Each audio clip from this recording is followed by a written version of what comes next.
Hello, কি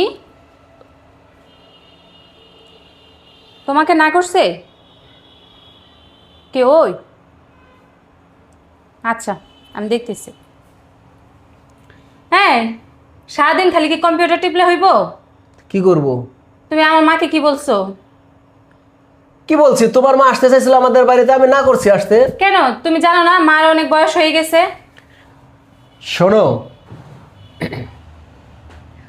তোমার মার বয়স হয়ে গেছে, ঠিক আছে, আমি মানলাম। তোমার মা আমাদের এখানে আইসা থাকবে, আমাকে বলছিল। কিন্তু আমার প্রশ্ন, তোমাদের বাড়ি থাকতে তোমার ভাই আছে, ভাবি আছে, সব কিছু আছে, তোমার মা থাকবে তোমাদের বাড়িতে, আমাদের বাড়িতে এসে কেন থাকবে? আরে মাকে তো ভাই আর ভাবি দেখতে পারতেছে না বলেই আমার এখানে আসবে। আর আমার এখানে আসবে না কেন? সারা জীবন কি ভাই ভাবির কাছেই থাকবে? মেয়ের বাসায় থাকার অধিকার নাই?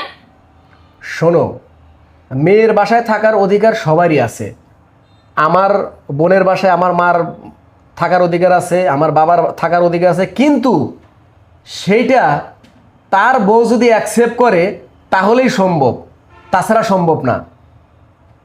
তা আমি তো অ্যাকসেপ্ট করলামই, আমার মেয়ে এসে এখানে থাকবে। হ্যাঁ, এইটাই তো কথা। তোমার মা যদি এসে এই বাড়িতে থাকতে পারে, তাহলে আমার বাবা মা কেন বৃদ্ধাশ্রমে? এই প্রশ্নটা আমি তোমার কাছেই দিলাম, এর উত্তর তুমিই দাও, বলো। তোমার মা বাবা আর আমার মা কি এক? হ্যাঁ, তারা এখনো তাদের সব কিছু কাজ করতে পারে। তার কোনো কিছুর অভাব নাই। বৃদ্ধাশ্রমে থাকলে সমস্যাটা কি? আর আমার মা তো অনেক বয়স্ক, সে কি বৃদ্ধাশ্রমে থাকতে পারবে? শোনো, বৃদ্ধাশ্রম মানে হলো গিয়া বয়স্কদের জন্য, বুঝছো? ওইখানে ইয়াং জেনারেশন থাকার জন্য না। আমার বাবা মাও কিন্তু বৃদ্ধ হয়ে গেছে, আমার বাবার বয়স 70+, আমার মার 60+। তারা যদি এই বুড়া বয়সে তোমার এখানে আশ্রয় না পায়, তারা যদি বৃদ্ধাশ্রমে যায় থাকতে পারে, তোমার বাবা মাও এখানে যায় থাকতে পারবে। তুমি একটা কাজ করো, তোমার মাকে বৃদ্ধাশ্রমের নাম্বারটা দিয়ে দাও আর ঠিকানাটা দিয়ে দাও, এখানে চলে যাক।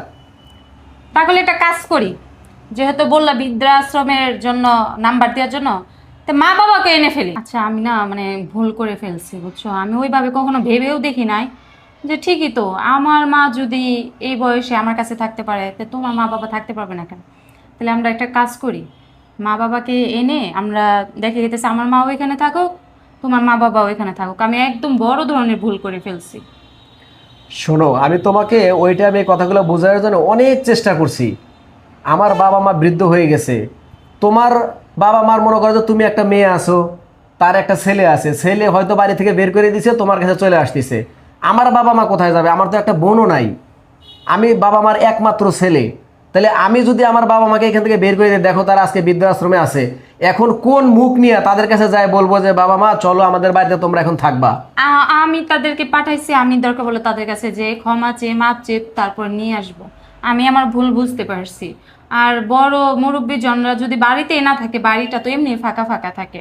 আমি ভুল করছি, তুমি আমাকে মাফ করে দাও, আর আম্মা আব্বাও আমাকে যেন মাফ করে দেয়। চলো আমরা যাই। শোনো, আমি তোমাকে একটা কথা বলি। আজকে তুমি আমার বাবা মাকে বৃদ্ধাশ্রমে পাঠাইছো, আমাদের কিন্তু একটা ছেলে একটা মেয়ে।